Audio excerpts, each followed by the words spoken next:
So hello, everybody. I would like to introduce you to Dr. Paula Boddington. Dr. Boddington is a moral philosopher. She teaches at several schools, and she's also a published author on questions of morality and several issues as well. She's kind of dabbles in all kinds of subjects. I've seen her on television in the UK. She discusses the problems of AI, which is why I have her on our show today to talk about the narratives around AI, the ethics of AI, because I know it's something that interests you, the people that watch this channel quite a bit.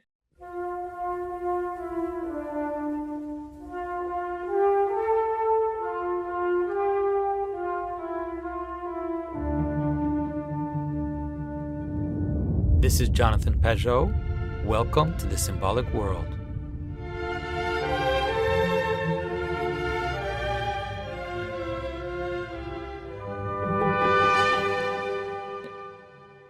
So Dr. Paula, maybe you can start by introducing yourself, because I do what I can to introduce yourself and tell us a little bit how you got interested and how you moved into the field of AI and morality. Okay, hi. Thanks very much. So, well, I started working on issues about AI and ethics about 5 or 6 years ago, just by one of those chances, because I was working at one of the colleges in Oxford, and there were a couple of people there who were really interested in this. So we applied, and around about the time, what was happening was, it was around about 2014, 2015, there was a lot of attention to the problems of there might be forthcoming disasters in relation to AI. So people like Stephen Hawking and Elon Musk were speaking out, claiming that they're, well, really worried about concerns about what might happen when we develop AI in the future. And then what happened was that there's an organization called the Future of Life Institute, which is based in Boston. And Elon Musk donated a whole lot of money for research projects looking at beneficial AI. So the three of us, we put in a proposal, and we're lucky enough to we got one of their grants. So I was working on that for a couple of years. But the topic we were looking at was developing codes of ethics for AI. So I worked on that, which is, it's really interesting. There are so many different codes of ethics for AI all over the world. There's actually a website that collates and tracks them all. But what I was really interested in was not so much developing a code of ethics, because, well, what I'm really interested in is looking at the issues behind that, looking at how you might even start to think about what the ethical issues are. And then talking about codes of ethics, there's two layers to it, because you don't have just to think about what the ethical issues are, you have to think about how you're actually going to bring this about in practice, how you're actually going to bring about good practice, because there are so many examples of organizations that have got fantastic codes of ethics, and it makes no difference whatsoever. One of my favorite examples is Enron, younger people might not remember, collapsed disastrously, taking the livelihoods of hundreds of thousands of people, had a fantastic code of ethics. There's also a really fantastic code of medical ethics, that giving dignity to the patient and informed consent, that was around in Germany before the Second World War. So that was before the Nazis. So that's always really important to remember, that kind of thing. So that's how I got to work in the ethics of AI. But prior to that, I'd done quite a lot of other work in philosophy in relation with, I'd previously looked at work with teams of genomics scientists, looking at ethical issues in genomics research, and before that in clinical genetics. And before that, I've done a lot of work in relation to how we think about what a person is. So I've done some work in relation to, with a psychologist, in relation to how people with learning disabilities are regarded. And I also do, so what I've also been doing, because I've done lots of different bits of work. So this is a really long introduction. So one of the things I've been doing as well for the last few years, at the same time as doing work in relation to the ethics of AI, is I've been working with a team of sociologists who do ethnographic work, looking at the care of people with dementia in hospital wards, which is like, it's such good luck to be working on those two different things at the same time, because they seem like they're worlds apart, but it's really, really valuable because of a contrast, because of how people with dementia are so marginalized, and also it's related, of course, to ideas of a loss of cognitive capacity. Or on the other hand, you've got people working in AI who feel that intelligence and cognitive capacity is the pinnacle of human endeavor, but we should try to surpass. So sorry, that's a really, really long introduction. But no, but I think that it's I think that you really, right away in your introduction, I kind of see the issue or the question, because one of the problems that, or not of the problem, one of the realities of AI is that there's a personification of AI. Yes, It yes, just happens naturally, in terms of how yes, we treat it, how we approach it, and yes, it's a long story with robots and Isaac Asimov, and yes, it's a very old story. It's not something that just right away happens, but we have this tendency to personify AI, and like you said, there is a tendency to depersonify people who have cognitive breakdown, because we have associated personhood with cognitive ability, or with mental ability. yeah, precisely. So, but yeah, those are the issues I'm really interested in. And when we think about AI, there are different kind of narratives that are told, not always consistent with each other, but different narratives in different areas of AI about AI. But they always go along with an assumed or explicit or often implicit narrative about humans, because humans and AI are seen in relation to each other. So that we use AI, or the AI is being developed in order to sometimes replace humans. So then you'd have to ask the question of why would you want to replace a human? Sometimes for good reasons, actually. So for example, one really good reason would be if you wanted to clear a field of landmines. So much better to use a robot. But so some of it's good. But so you either want to replace humans, or you want to try to enhance humans. But if you want to enhance humans, if you want to enhance something, you have to have an idea about what would make it better. So you have to have because not all, not all changes are enhancements, are they? So you have to have some idea about what it is that humans are lacking. So it always goes along with some idea about how humans stand in relation to the rest of the world, and some idea about what faults humans might have, or what imperfections they might have that we can surpass. But it does really tend to reinforce. There's been work in moral philosophy for quite a long time about notions of personhood, which I think are, my personal view is that they are too biased towards the cognitive. But the work in AI only just reinforces that. Well, there's something about what you're saying in the idea of this image of the golem, or this image of the artificial being that we saw, it kind of popped up very strongly in the time of the Romantics, and Frankenstein, and all of this kind of narrative, is very important to understand this mirror. It really does end up acting like a mirror. Yes. And so we end up projecting our politics, our morality. And like you said, the most dangerous part of it is that it's often implicit. We don't actually know. So like you said, like when Elon Musk says he wants to make human beings better by implanting a chip in their brain, no one ever asks what you're talking about. Like, what is this better? And it usually just means more powerful in terms of like adding capacity. Like that seems to be the what we're talking about. But adding capacity, what is it? The famous Spider-Man quote, right? With great power. And so adding capacity is not always something you want to do. Yes. It's interesting. So one of the things I was just looking up this week, thinking about talking to you, is that very often you talk about AI. If you Google it, you'll find lots of people talking about AI dethroning humans. But it's really, really quite interesting as to the context in which that's used, the idea that we've been knocked off our throne. And actually, it's also really interesting because a lot of people are kind of like welcoming that, because a lot of people are really against. So a lot of people say, for example, have a really simplistic notion of a religious view of humanity, but wear the crown of creation, but Darwin has come along and knocked us off our pedals, and that's a really good thing because we shouldn't lord it over the rest of the world. But if you look at the context in which they talk about dethroning, AI as dethroning humans, it seems a lot. It's often in context of something like when AlphaGo beat Lee Sedol, the world Go champion, or at something like chess, or something where there's some beating the humans at some intellectual task, or often where it's really, really easy to work out. It's really easy to work out whether somebody's better at Go, because there are criteria for whether you've won or not, completely certain.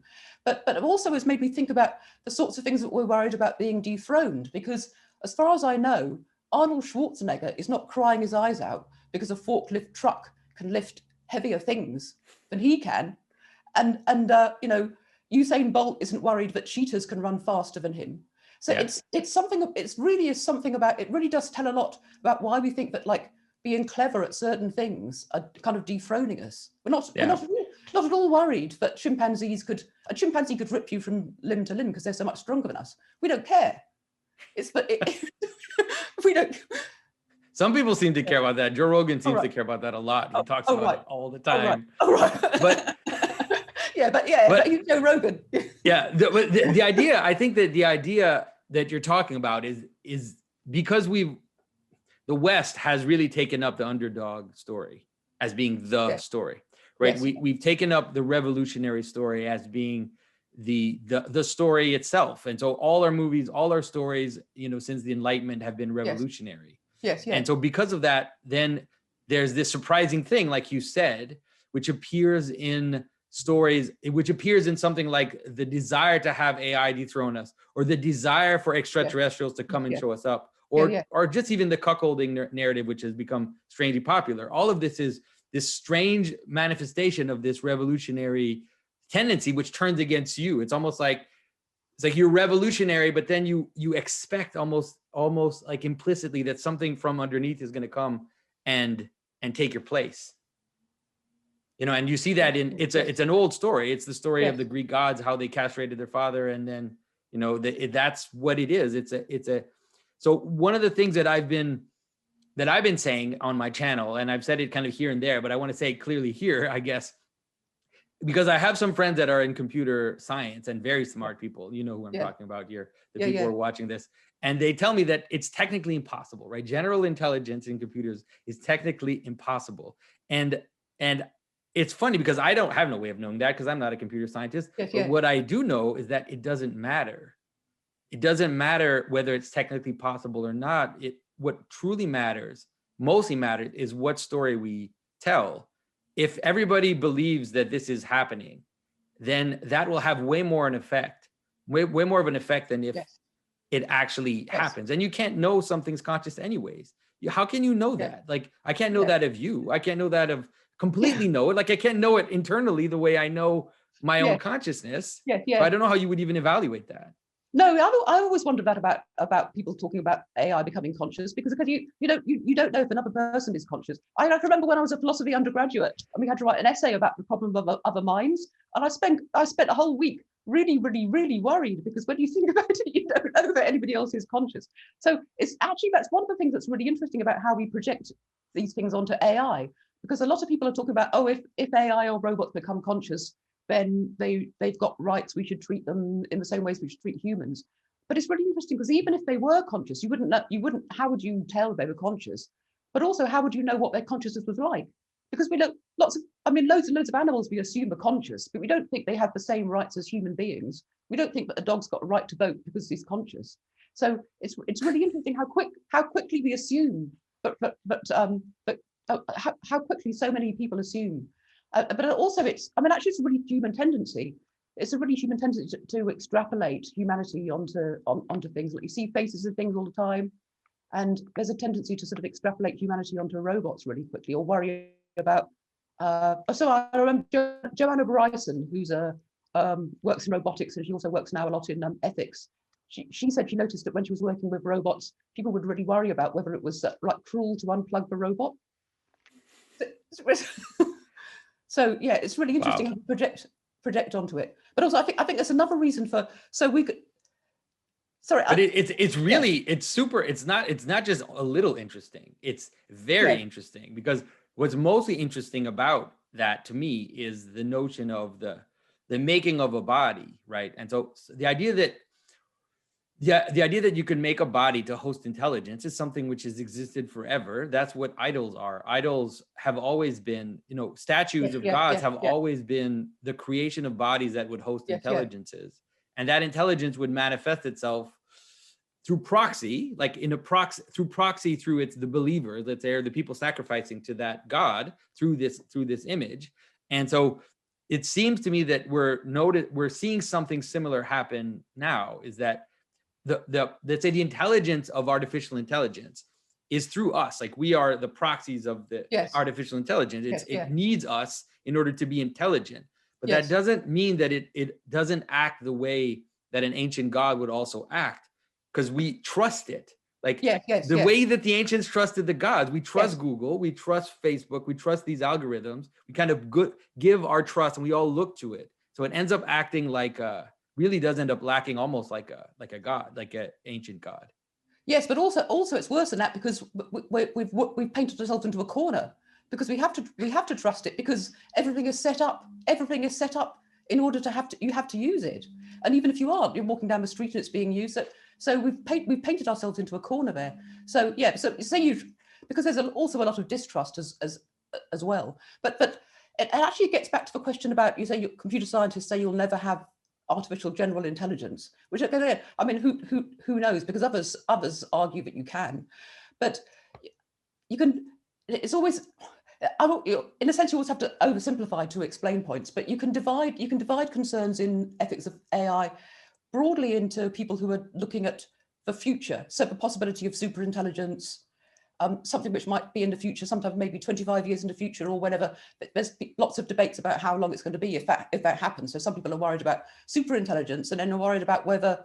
So that's in two branches. So some people really look forward to that and think this is really great, and our descendants will actually be digital, or humans will become digital. So that's one lot actually think that, and another lot are really worried about this, and we need to prepare. So one argument is that maybe it won't happen, but we need to be ready just in case it does, trying to make AI sort of beneficial for humans, and really worried that AI is going to take control. So there's a worry that in the future it'll take control. And then there are people who are concerned about what's happening now with the AI we have now and all the other computing, which is maybe not quite AI. But I think that's a false dichotomy, because it's already taken control. Yeah. It's already taken control. Yeah, and I think to me, the best way to see it is still in the analogy of the ancient god or the ancient temple, is that it's taken control through a priestly caste, which is what would have happened in all the temples before, is that the will of the god manifests itself through the priestly caste, which inform the people, and tell them to look to the god, right? The people, the caste is saying, look to the statue. And then they are explaining the will. And it's like, I'm not even saying that as if it's bad. Like, it's actually how reality works. But but you need to know who your priestly caste is. And I think that's one of the things that, at least in certain spheres, is worrying people the most, is that these tech elites are definitely not a superior caste. Like, they're definitely not the people you want to entrust your civilization to. No. So yeah, I think it's really important to remember that, because when people talk about an AI being in charge, we also have to remember that there's people. It's actually people doing it. It's big corporations, and they're half in charge and half not in charge. That's the problem. They don't really know what they're doing. It's like you've got a priestly cast of half-wits, really. It's like that's also why it seems like there are some mechanisms which are set at hand. And so, like, one of the things you said at the outset, which really intrigued me, is the idea that the problem of the ethics of AI isn't just about deciding what the code of AI is. It's that there are certain patterns which are there, which will lay themselves out. And so you can say whatever you want. It's almost as if you said, like, I'm going to create an ethics of weapon making. And my ethics of weapon making is that you can't use these weapons to kill people. Okay, dude, it's like, that's really nice, but though you're making weapons, right? And so it's the same with AI. It's like there's an internal mechanism to what AI is doing. That means that you can't just impose an ethical system on it. You can recognize the ethical possibilities of it, and you can try to implement them as best you can. But there's certain things, for example, the near infinite amount of power that it can give certain aspects of reality. It's something that it doesn't matter what ethical system you apply to, right? Whatever ethical system you try to apply to something which has massive power is not going to hold. Yeah, well, yes. I mean, there's so many different things you could say about that. So one of the things that's happening, so for example, we're trying to. Sorry, I'm stuttering because there's so many different things to think about. But there are ways in which people are trying to make certain that the ethical systems are as ethical as, the AI systems are as ethical as possible. So there are loads and loads of people working on, like, technical aspects of how do we ensure privacy. So there's big issues with privacy because of all the data that's being collected all the time, but not the data that's being collected for ways in which we can analyze it. So you can extract stuff out of the data that you had no idea that you could extract, for example. So they could work out. they can work out from your shopping habits, whether or not you might be developing dementia. They can work out your mood from how you're typing. They can work out all sorts of things about you. They can guess all sorts of things about you, but by analysing the data. But the way in which we think about privacy is all being shaped by how we use the tech at the same time as we're trying to make certain that the tech guards our privacy. Is that the kind of thing you're thinking of? So the ways in which the technology lures us into posting stuff on social media, the way in which it manipulates our emotions so that it tends to, like Twitter, for example, tends to incite the worst emotions. It tends to get at your kind of like angry feeling, so that you'll then reveal things about yourself that you wouldn't ordinarily reveal. So the way in which we're thinking about the notion of a self, how we relate to other people, how we think about all those things is changing all at the same time as we're trying to control it. You're right. That's exactly the right way to say it. Is that it's actually modifying the manner in which we engage with each other. Yes. In its image. Yes. Like in the image of the tech, and so it's having a parasitic effect. And I mean, that's also obviously the danger of any kind of supplement, right? Is that it has a parasitic possibility, which is that it then starts to shape reality to its own image. And I think that one of the things we saw with like COVID, I did this interview with Christian Roy about Marshall McLuhan, and he talks about how McLuhan said that we're basically already the sex organs of the machine.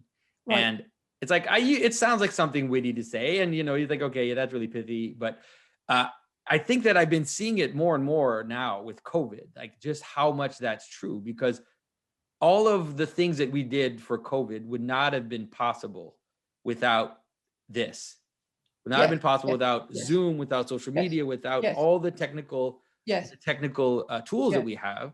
And it actually modified the way that we perceive COVID, because if COVID, like I'm sorry to say this for people who have it and like have suffered from it, but if something the size of COVID happened 100 years ago, it would have gone pretty much unnoticed. Like it would not have changed the very structure of reality. Like it would have been noticed like as a disease, but it wouldn't have changed everything. Yes. So I think it's a strong argument to be made for saying we couldn't possibly have had a lockdown. We couldn't possibly have done a lockdown if we didn't have the internet. And even if it was just like 10 years ago or 5 years ago, then we couldn't possibly have had this kind of lockdown, could we? No, it's now. This is COVID is the image of now. And it looks like the internet and let's say this technology wanting to get it lives through attention. And so it's actually increasing the amount of attention we give it through the mechanisms, its very own mechanisms, and how it's able to adapt to reality. It's like almost like a weird Darwinian thing where it's like adapting to reality and taking opportunities to increase its effect and power. Yes, but it is. The idea that where the sex organs of the technology is kind of really intriguing, but I also kind of want to fight back about it a bit, because go for it. If we take that too literally, then it lets the tech guys off the hook, because they are deliberately, it does, we don't want to let them off the hook. We really don't want to, because otherwise they're just, Mark Zuckerberg is just a helpless pawn and could do nothing. So there's a sense in which there's a combination. It's like they're the Dr. Evil's henchmen or something. They're actually working in conjunction with it. But so but I think it's really interesting how the way in which we relate to each other through all this Zoom and distance meetings is changing so much. Of course, one thing to remember is that lockdown hasn't changed the lives. Some people's lives haven't been changed very much at all. So the people who are delivering, they're still going out delivering. So that that's interesting as well, the way in which it helps to divide people, because it's basically, as you could point out, there was a tweet the other day that I really laughed at, but of course, you know how tweets are always taken too literally these days. Somebody said, in reality, there has been no lockdown. Middle class people have been hiding while working class people bring them stuff. So there's, which is, and of course, there are people saying, oh, no, I'm middle class, I'm a doctor, I go out. But the point is that it does actually divide people a lot. So the technology divides, we have different experience of it. But the way in which we relate to each other, say over Zoom, is really, really interesting, because it changes how we think of ourselves. because it makes you much more conscious, because you can see yourself. So you're thinking, That's do I right. look stupid? Do I look stupid? You know, what's in the background? Like, I nearly gave a class a couple of months ago and I realized that I had my washing in the background. So I didn't want the students to see my washing. There's all that sort of thing. But how we relate to the other person. So even the visual information you get through a camera, even a really good camera, is a tiny fraction of what you'd get if you were in the room with a person. Yeah, exactly. Because you don't realize that when you're with someone, you notice very small things. Like you notice them almost kind of implicitly, the way they're sitting, the way their hand is twitching, the way, you know, the smell of the room, there's so much happening. Like, you know, you notice like how dirty someone's hair is, or like, it's like these little things that you sense when you're with someone, and it gives you an impression of how that person's doing, or, you know, what's kind of going on around them. Whereas with Zoom, you know, it's another version of something like social media. You know, I've argued for a while that social media is basically, you know, a form of showing yourself and then watching other people. It's like entertainment brought to the individual level, and it's not true interaction, right? It's a form of, even this, like I always say, we're having a public discussion, right? This is not the same discussion we would have if we were sitting together in a coffee shop. No, having a cup of tea for a start, and exactly. It would be. But there's something I've been thinking about recently, which I really would be interested to know what the effect of this is, because also again, like in lockdown, I think the experience of, there are millions of people who've been in lockdown completely on their own for month after month after month. So I think that experience could well be really quite different. But then one of the things I was thinking about in terms of how AI sort of runs on electricity and the importance of electricity. And then it occurred to me that, of course, we run on electricity as well as biological creatures, and our electric fields from our bodies extend beyond our bodies. So that I actually have no idea what impact that would be, and whether you could pick it up from other people if you're in the same room as people. I'm just thinking about the physical distance of because we can communicate as much as we want, sort of verbally. Yeah. No, but I think you're absolutely right. You know, the idea that you know that someone's looking at you from behind is real. Yes. Like that's not fake. But you know, well, all of a sudden you know someone's looking at you. And it's like, why would that, like, I don't know why that would bother anybody. Like, why would that bother you? Because animals have all kinds of ways of perceiving that are not just like the four senses or whatever. So I think that you're right, that we obviously that this technology is extremely focusing, like it's extremely limiting in terms of our human experience. And I'm with my kids, I see it, it's nuts. Like my kids, you know, we had very limited tech in our house, very, very limited, like an hour of watching something a week, pretty much. And then COVID hit, and we just lost there was no way, because the only way they could have contact with their friends was through digital.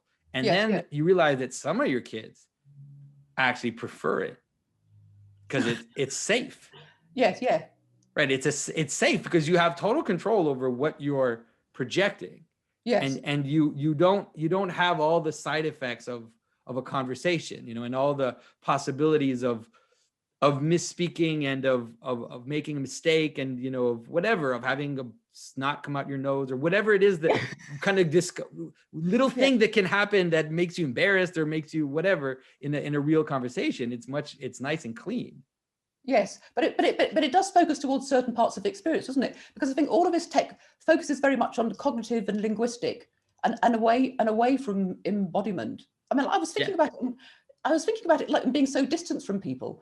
So it just occurred to me that, like, the family I'm from, like my mum and dad, especially my dad, really, we're not the sort of family who actually spoke very much. You know, we weren't terribly chatty, you know what I mean? But you still want to go and see somebody, and you would like. I would often spend hours with my dad just like sitting together in silence.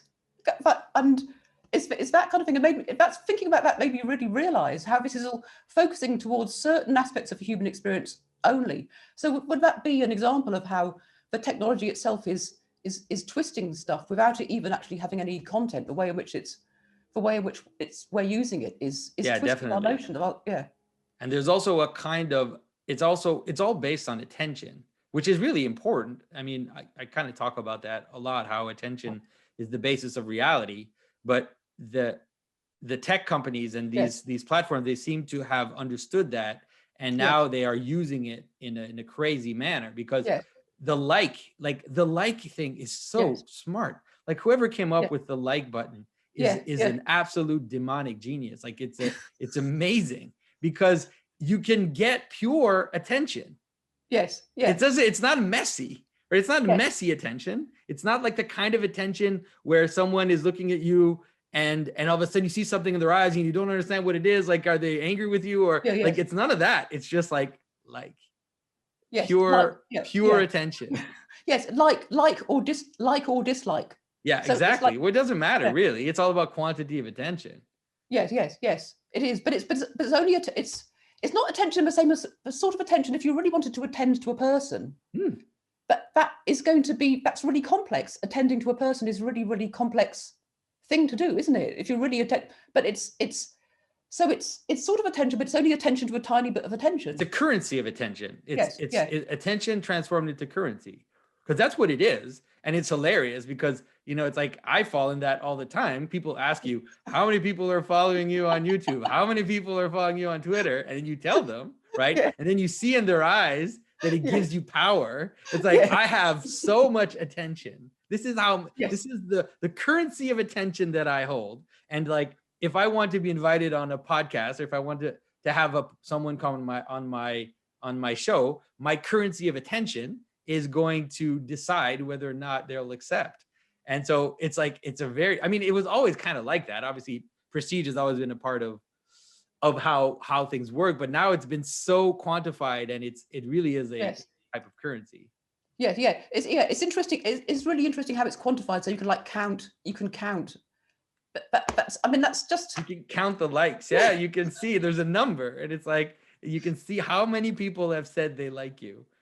Yes. And it's not about quality, it's just about quantity, because it's like one person saying they like something because they're scrolling through and they see it and they find it mildly interesting and they just like it. And another person who sees it and it like changes their life, and then all they can do is still just click or love, or put a heart instead of a thumbs, right? It's like just a little more, but still it just shows you how much it has been transformed into just a kind of quantifiable currency. But I was going to say, like that, for example, like that system, let's say this system. Now, if you try to apply an ethical layer on top of that, right, it's limited by the very system itself. But the very system of, let's say, turning attention into currency will reduce the ethical possibilities of that system. I don't know if that makes sense. Yeah, I think so. But I was just going to point out something really paradoxical at this, about how if this relates to AI and computing. So the value of AI, we can see the currency of that is intelligence, and trying to introduce cognitive capacity and intelligence as if that's the most important part of human beings. But then how it treats us is nothing to do with intelligence. It's hitting the sort of baser part of ourselves. It's like hitting raw emotion, and not just even general emotion, but just a really attenuated part of it. So the ways in which, so this is an aspect of control that's like really, really disturbing, I think, and really, really worrying. And also a big split on what values there are in the system. So that it's if you especially see this in a lot of the futuristic talk about AI. It's as if there's a lot of a futuristic talk as if humans are, we're pretty intelligent, we've come as far as we can get, and then the next stage is going to produce even more intelligence, to try to either have a transhumanist to extend our intelligence, or maybe just see that biology has got its limits and we need to go into a digital form and get more and more and more intelligence. So there's that aspect of it. But then how we're being treated is we're basically being treated like farm animals. Right. We're just basically being treated like objects. When you've reduced intelligence to quantity, then it's and you mechanize it, and you have this idea that mechanized reality is somehow higher, then you're treated like a machine. That's just how it's not, you can't stop that, right? It's gonna yes. So we're just manipulated. So our emotions are just manipulated, and just reducing us then. And so for example, but this is also one of the ways that for the idea of like submitting to a god, let's say, and how once you do that, then you can't change, let's say, the direction, right? So I have this contention. Maybe I'm wrong. Maybe I give them too much good reasons for their action, like good intentions. But what I think that like when Facebook and Twitter started, they basically they understood one insight, which is attention. We just need to keep people's attention. Yeah. And then they didn't at all realize that the easiest way to get someone's attention, right, is through appealing to the lizard brain, right? Appealing to the rawest emotion you can appeal to, and then you'll have their attention. And so now it's like they set up like an ideal, like they set up this false god, and now they're paying the price for it, and they don't know what to do with the results of it. And it's like, so what do you do now that you've created this? Well, I suppose there's quite a lot you could do. There's a sense in which they've created something they don't know what to do with, but also there's another sense in which if you're a billionaire, you've got quite a lot of choice about what you do. And there's a lot going on which is like really shocking and awful of the things that the way in which you're projecting is it. So here's an example. A lot of the stuff, it's as if they're projecting this idea. So one of the narratives is there's an idea that AI is going to take over, it's going to do a lot of work for it, make life better for humanity in general. And that's, the beneficial AI movement is all about that. But if you look at a lot of the things that's happening with things like social media and Facebook, there's an underclass, there's all sorts of work, all sorts of hidden work that's going out to human beings actually doing it. So appalling jobs doing content moderation, which are generally really, really poorly paid, and a job that no human being should have to do, having to look at the really awful stuff. It's just horrendous. And a lot of the stuff like in machine learning is farmed out to people who are labeling images and doing sorts of stuff. It's actually people doing the labor. So in a sense, it's a bit of a con to say that it's the machines doing it, because there's armies and armies of people doing it, really low grade, really, really poorly paid people. So that's a really interesting point, because it's like you said, because intelligence actually comes from humans, like real intelligence. Yes. And so what they're doing is they're farming intelligence in people. Yes. And they're feeding it to the machine. Yes. Right? Yeah. That's one of the things. That's really fascinating. It's like ants. And it's interesting that it's like you said, it inevitably happens that the people that are doing this, like the content moderation and the image labeling, are like semi-slaves, right? They're at the bottom of the social sphere. They get paid minimum wage or whatever, and they work at night and do all kinds of crazy, they end up looking like the dregs of society, and so then it even makes even more sense to imagine it like the Matrix, like really the Matrix. But instead of getting body, instead of farming for body, which is what the Matrix suggests, right? Is that they're getting energy from the humans. They're not, it's the opposite. They're actually farming intelligence and farming capacity to identify quality, because that's what the machine doesn't have.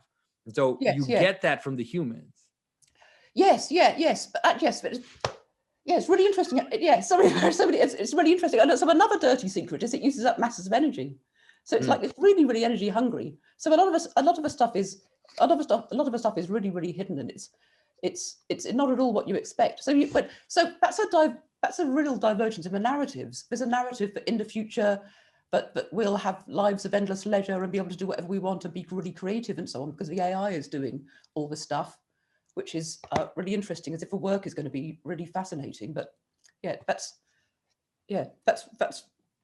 one of the things it definitely does show you. I mean, I think the content moderation is one of the most fascinating sense, is that it's almost like the people who do content moderation have to be lured in, like you said, from very low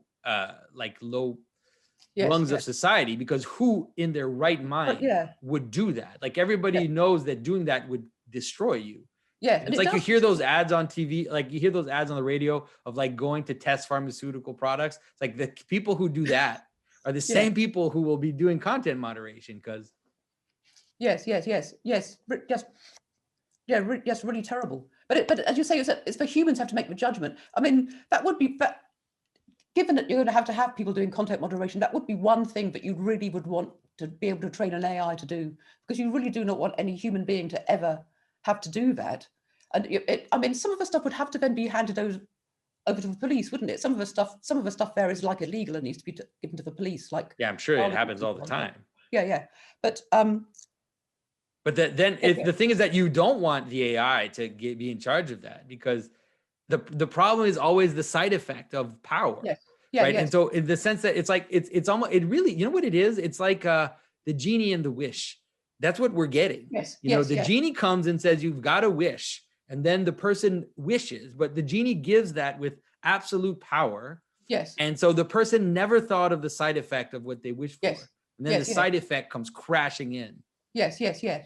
So yes, so we keep on coming back to the fact that you really do need humans in all of this. So one of the side effects, side effects of what's going on in social media are things like the proliferation of so-called hate speech. And that's like a really interesting thing to think about, because there are loads and loads of people working on, say, developing algorithms to be able to detect hate speech so that you can automatically take it off. But of course, you'd be able to work out a lot of the problems with that straight away, because detecting irony is a little bit of a problem for a machine. Yeah, it's a problem for a lot of people, actually, detecting irony. So there are problems. Then you get problems where, so there are also people working on bias in all the data because they want to eliminate bias, and that's another whole story as well. So then there's bias in hate speech because certain language groups or subcultures will maybe do something which seems to hate speech. But then there's also the problem that it's really interesting how it creates itself, because one of the reasons, so it all feeds into then cultural issues.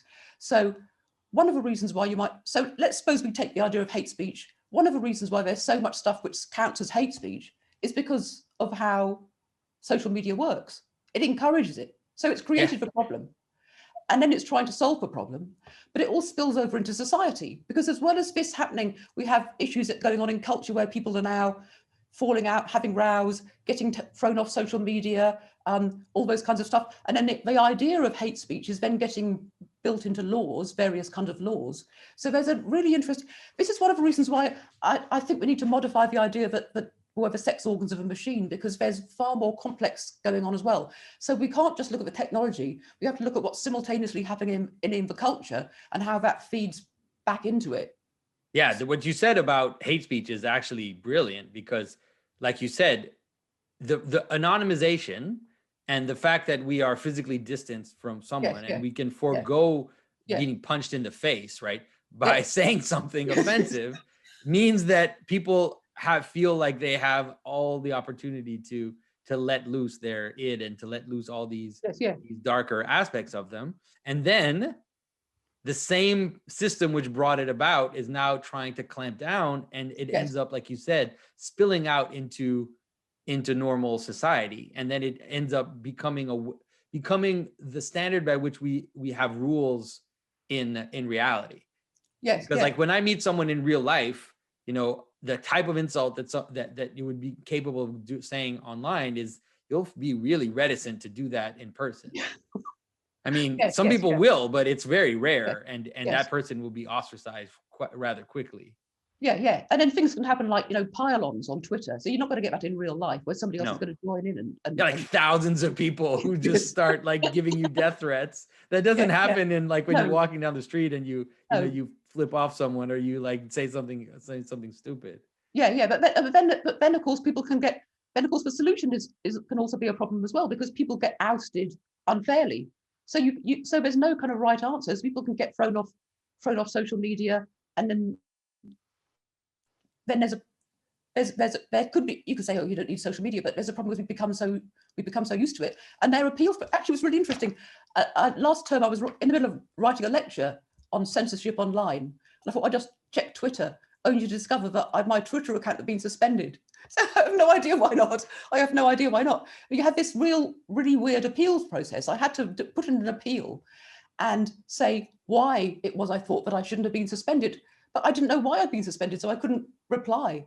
It's really it's bizarre. like it is like, and this is something that I've seen.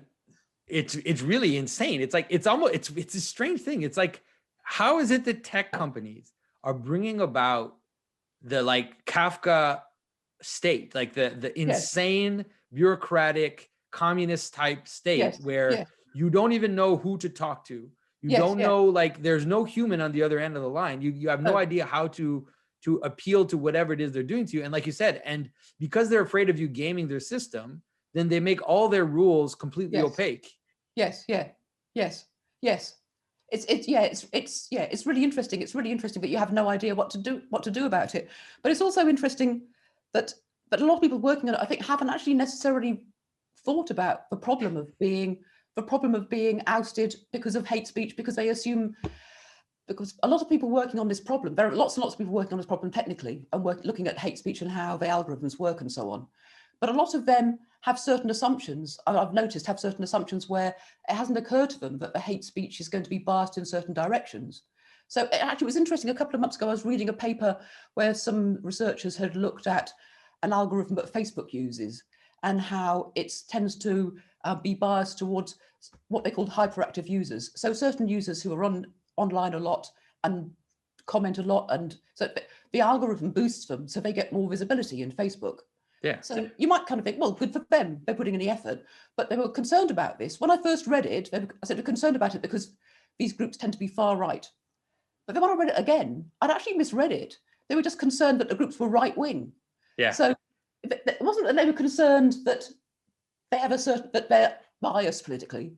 It's because they're concerned that they were right wing. I think, hang on a second, you are allowed to be right wing, aren't you? Last time I looked, it's because the people writing it have got themselves their particular bias. So, yeah, they're blind to it. They don't even see. It's like, you hear it all the time. It's like, oh, but he's right wing. I'm like, what? Wait, what is that? Did you just say that as if it's like he's not human, or like that he shouldn't exist because he's right wing? That is just, and people will say it like just like that without even thinking. I know, yeah, it's really weird, and that's quite new. I think it's quite new. So I think that's an example. Well, I think it's an example. I think that's an example of how the tech and the culture are kind of working hand in hand to accelerate the.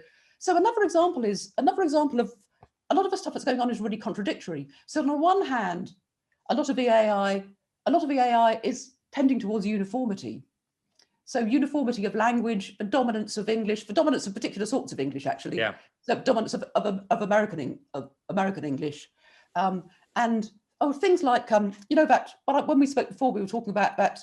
I find it really annoying when you're writing an email and it tries to write for you, suggests. Yeah, Gmail does that. Yeah. So that's going to sort of unify, but at the same time fragmenting to different identity groups. But you might think those are in tension, but the social media is actually encouraging and enabling the identity groups to happen, and to happen so quickly. Because, so for example, the different gender categorizations, that has happened so fast, the proliferation of gender categories. It could never have happened as fast as that before the internet. It just could never have happened because we don't communicate so quickly. It could never have happened as fast as that. Yeah, and also because let's say people with alternative gender like identification are so rare, but because they appear as a marginalized group on the social media platforms, so the social media platforms want to protect them because they're a marginalized group. Therefore, bolster their voice. Therefore, make them appear as a substantive like category of human of society. When in reality, like actual transgender people are, like how many people, like unless you're in that scene, you'll maybe meet one or two transgender people, in the world. Like you rarely meet people like that unless you like really in a certain scene. So I mean that's fine. That's reality. But it just like you said, the very system itself creates this weird thing, and then because it bolsters, let's say, the group, then it also ends up attracting attention to it, and then for attracting people who want to bash, because that's just how it works. Yes, and it's also actually linked to a consequence of trying to do the right thing ethically. So there's quite rightly concern about being biased, because who wants to be biased? Who wants to exclude people? But because there's such a concern about being biased in the data and biased online, that feeds into the idea that you need to protect these minorities because of a focus on particular minorities. But I also discovered something really interesting. Facebook's famous 72 different genders, identities that you can have.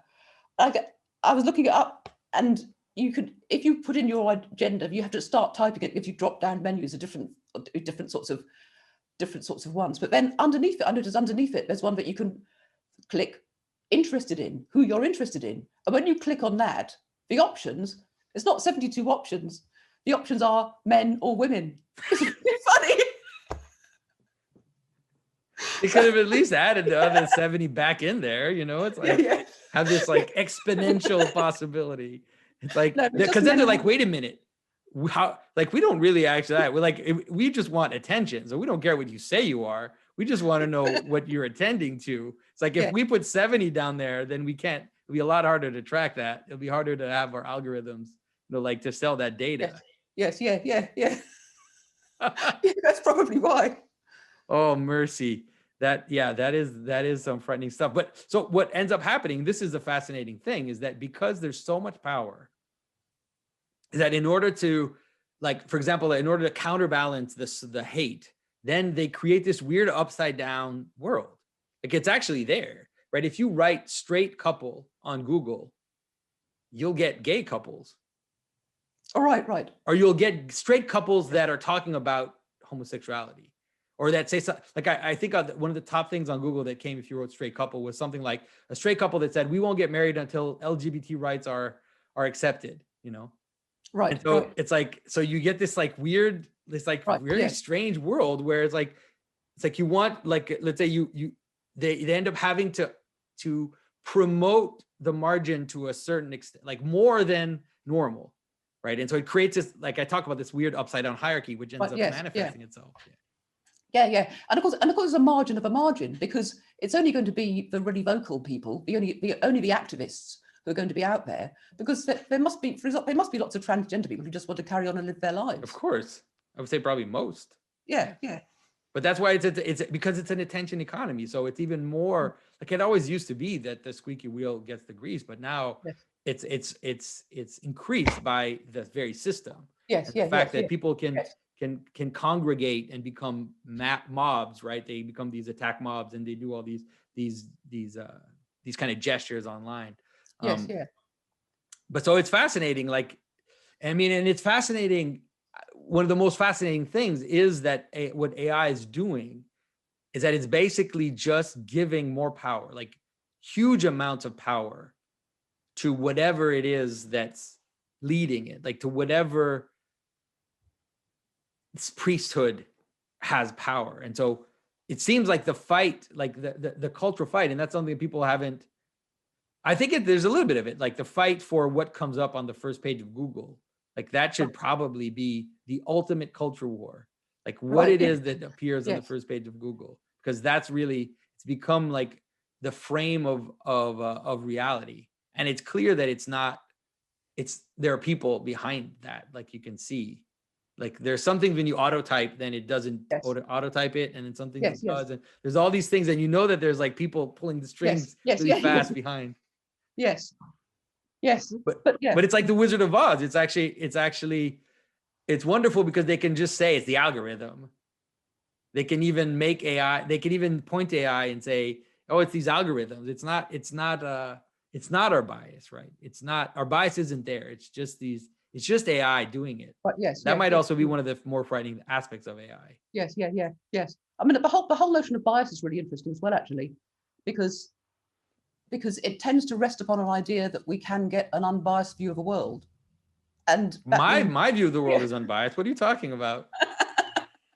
No, but to get an unbiased view, how would you get an unbiased view of the world? You want to collect all the data, and you can't.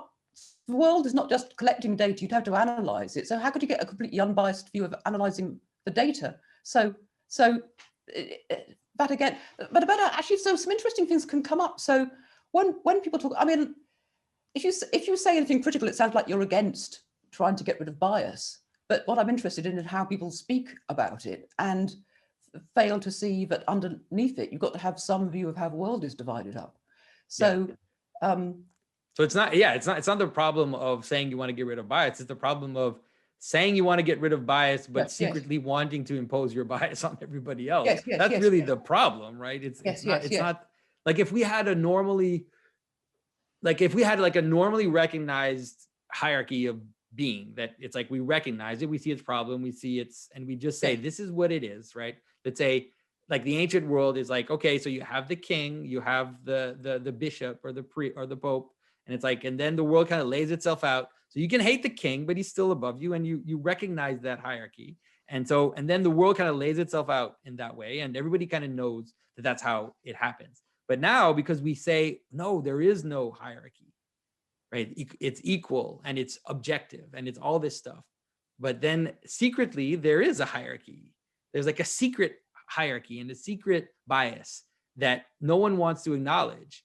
This is something that has been frustrating so many people in the media as well, like not just media, like media and social media companies, that they keep saying that they're being objective, but obviously they're not. We just wish they would tell us. Just say that you're not. And so at least we can start there. Yes. But there's one of the really interesting things about the emphasis on bias is because I think it also speaks to an idea about what AI, like how AI sees what's wrong with humans, and way in which AI might seem to be better than humans. So it's like if you this is talking in really, really crude, simplistic terms, but if you think of AI as being better than us because of the intelligence and its data processing capacity, then it's as if the problems with human decisions come in from our biases, and that's because of our emotions, and the emotions are getting in the way of getting to the right answer and being completely objective. So that's really, really interesting, because the emotions are seen as, so on the one hand, having these emotions and being biased because of our emotions is seen to be a problem. Whereas at the same time, as we've seen, the whole system is working on manipulating our emotions. So it's kind of like it's slapping us around the face and like accusing us of stuff, but then encouraging us to do the same thing. You know what I mean? Yeah. And that seems to be like that seems to be kind of what Tim Cook was trying to get at in his speech at the EDL, where he talks about the God out of the machine, and he says he's saying he actually doesn't like the idea. Like he says, I don't think that AI can do it on its own, but he says it's people behind the AI. And then he says, that's the God out of the machine, which is even more frightening to me. It's like even scarier to me, because it's like Mr. Cook is like, I really don't want you as the God riding on the machine, not you. Seriously, my friend. That frightens me tremendously. Because I mean, it so quickly goes to a sort of totalitarianism, because these guys are not elected. You can't get rid of them. It is much more frightening, isn't it? So the power of the tech companies, the power of the tech companies in relation to politicians and to politics is a really frightening thing, actually.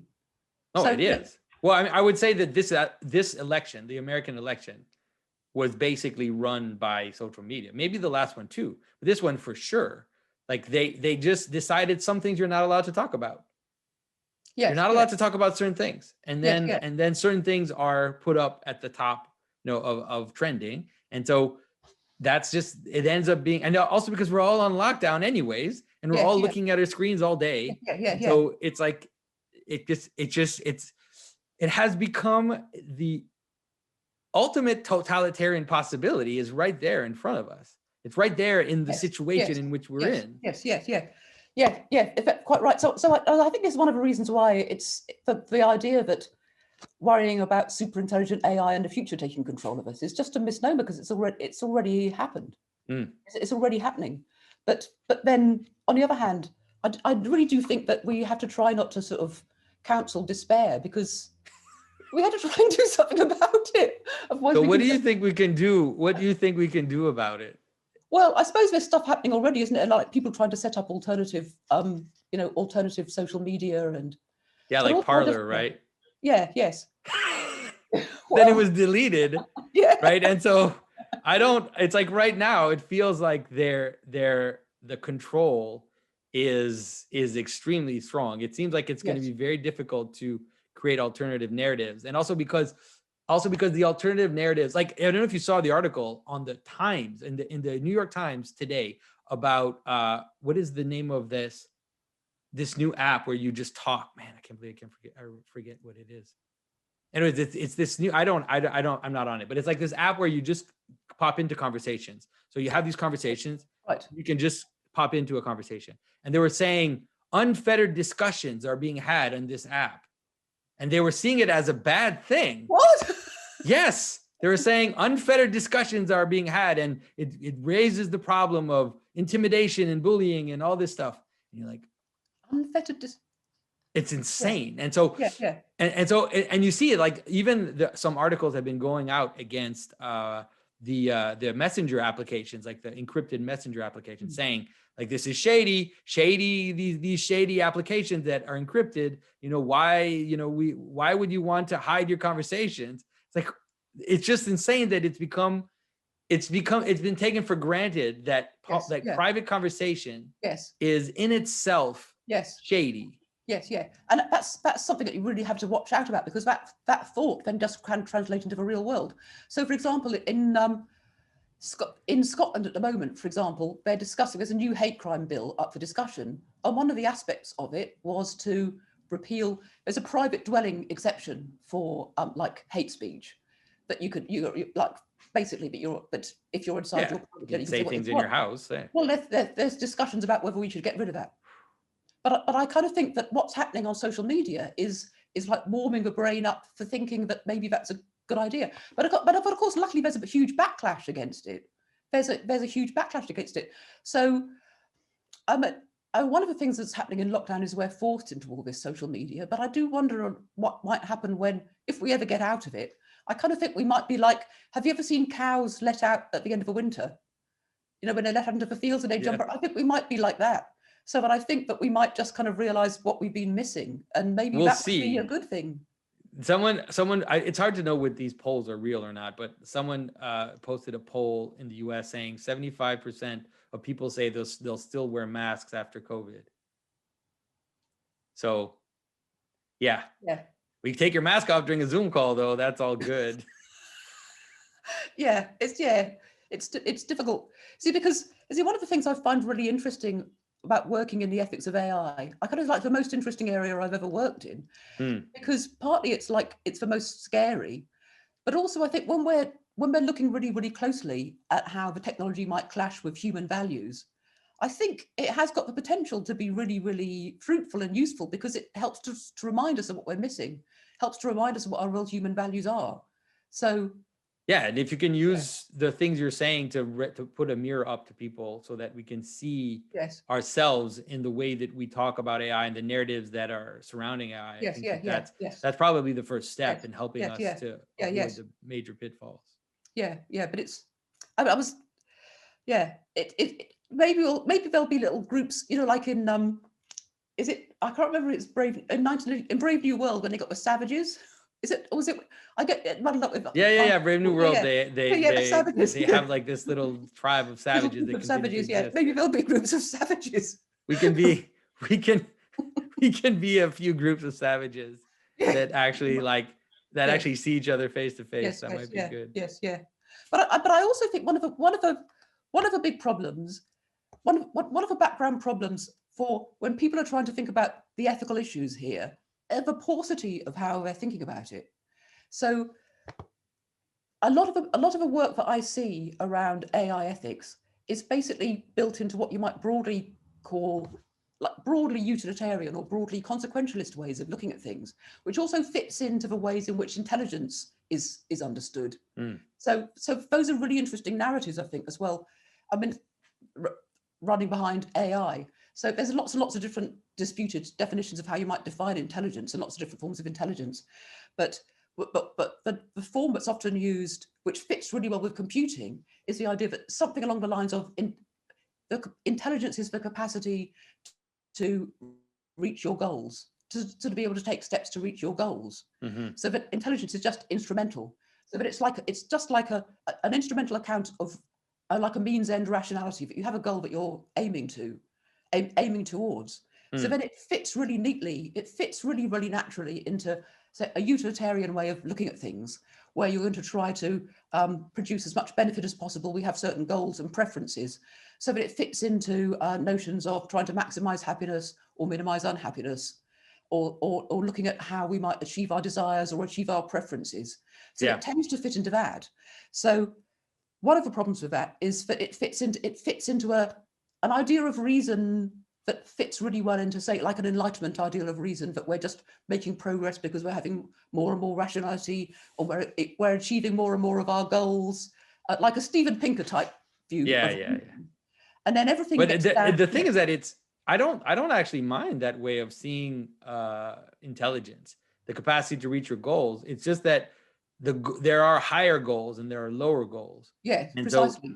so the world, like the materialist world and the Steven Pinker world, it's like it's a lower world. It's a world of whims and desires and pleasures and pain, whereas virtue and the good, let's say in a Christian sense or a Platonic sense, that's the goal, right? That's actually the actual goal of reality. And not only is it the goal of reality, but it is also the Achilles heel of artificial intelligence, which is why it has to farm, because what it's farming from people is not information, it's the good. It's farming quality, the capacity to recognize quality and to engage in quality. Yes. That's the purpose. Yes. And so it's flipping everything upside down, where it's instrumental. It's using instrumental. I can't say that word. Making instrumental the capacity to view quality in order to attain practical, more like money making and desire filling goals. So but I think I agree, but I think that's one of the points where it might flip and turn on its head, because people will realize the futility of it. So you can see those kinds of things in narratives or discussions around what we might do if super intelligent AI develops, how we might be protected. So the idea that you might need to one of the worries that if it's like the wish fulfillment worry, that if you program a super intelligent AI to say make us happy, then what it might do is like plug us into electrodes so that we're just getting our pleasure centers stimulated. Yeah, we're just getting endorphins injected into our brain. Yeah. So for people working, so we don't want that. We don't want that. We can't have that. So we say, Sam Harris talks about that positively all the time. Yeah. My goodness. Yes, yeah, I know. But actually, it's interesting because these debates have been going on in philosophy for a long time. So the utilitarian, it comes out of the discussions about utilitarianism. People have been talking about this for a long, because they discovered decades ago that that's what rats would do. If you put their brains, that's what they do. They do it until they like collapse with exhaustion. But of course, you would have to be out of your mind, out of your tiny mind, to think that was a good way of living life, wouldn't you? It kind of, you would have to be out of your tiny mind. So then there's a branch that's looking at, we need to try to fulfill human desires. But you also really quickly realize that fulfilling your desires, which desires?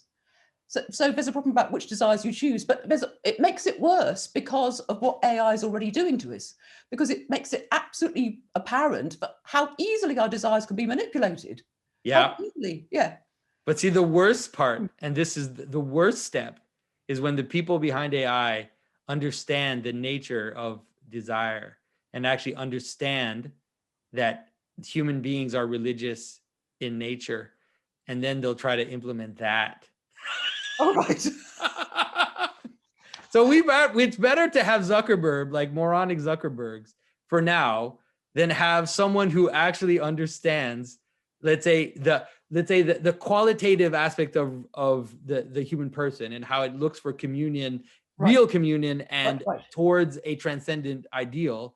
And then you don't want them to get a grab of that and try to plug us into that, because that's going to be right.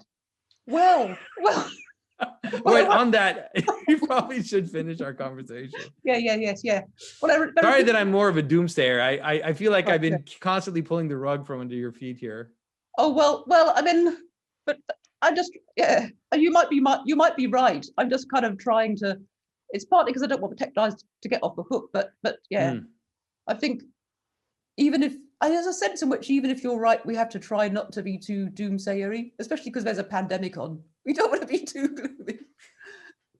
Yeah. So what's your final word on this? So I'll let you have the final word on, let's say, possibilities for the future, or for us as people to deal with this. Well, I think for people to deal with this, I think we need to realize that actually we still have free will, and we still have some control over it, and that we can also use it. We can also use it to good, because it's opening up all sorts of transmission of knowledge and understanding different sorts of things and communication, and just use it for that. But also really think really deeply about what kind of life you actually want to live, Well, Dr. Paula, thank you so much for your time. And Well, I'm thank you. really looking forward to seeing the conversation that's going to be had in the comment section. And I'm sure we'll have another discussion at some time. Yeah, that would be great, because I had loads of questions I wanted to ask you and I haven't asked any of them. All right, we'll definitely have another conversation soon. Okay, yeah, yes. Okay, great. Okay. It's good to talk to you. You too. Okay. Bye-bye. Bye-bye. So I hope you enjoyed my discussion with Paula Boddington about artificial intelligence, the stories and ethics that surround it. By now, the symbolic world is a whole network of things. There are, of course, these videos. There's a podcast version of these videos that goes out. There's also a clips channel run by several people that are moderators, and on the Facebook group as well.